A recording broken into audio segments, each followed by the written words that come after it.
উত্তর কলকাতার চিত্তরঞ্জন এভিনিউয়ের পাশের গলি ৬ নম্বর মুরলীধর সেন লেন। এই ৬ নম্বর মুরলীধর সেন লেন এক ঐতিহাসিক এবং এই ৬ নম্বর মুরলীধর সেন লেনেই যেখানেই ডক্টর শ্যামাপ্রসাদ মুখোপাধ্যায় তিনি তার সমস্ত রাজনৈতিক কাজকর্ম, আবার কখনো কখনো শোনা যায় এখান থেকে তিনি রাত্রিবাসও অনেক সময় তিনি করতেন। পরবর্তীতে এটার রাজ্য বিজেপির এখানে তাদের সদর দপ্তর হয়ে উঠেছে। যদিও এখন রাজ্য বিজেপি ক্ষমতায় এসেছে, পালাবদল হয়েছে এবং তারপরেই ডক্টর শ্যামাপ্রসাদ মুখোপাধ্যায়ের ৬ই জুলাই জন্মতিথি উপলক্ষে এই ৬ নম্বর মুরলীধর সেন লেনই সেজে উঠেছে।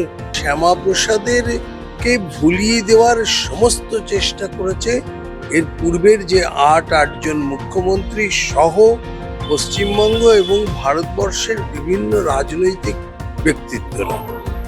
আজ সমস্ত পশ্চিমবঙ্গের মানুষের সঙ্গেও সারা ভারতের মানুষ গর্বিত।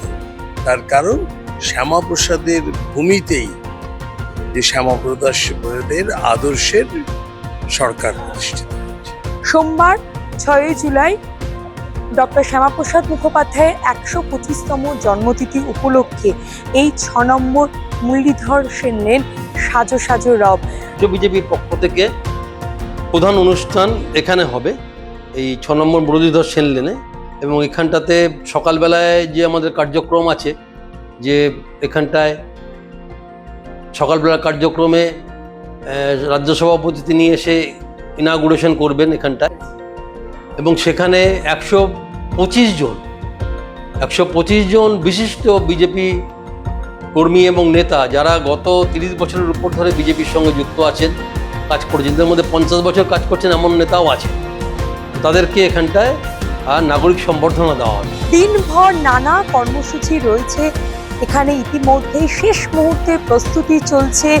বিজেপি রাজ্য সভাপতি শ্রমিক ভট্টাচার্য তিনি সকালবেলা আসবেন, এসে ডক্টর শ্যামাপ্রসাদ মুখোপাধ্যায়ের যে মূর্তি রয়েছে সেখানে মাল্যদান করবেন এবং এখানে দিনভর নানা কর্মসূচি রয়েছে। বিউ সরকারের রিপোর্ট, আজকাল.in।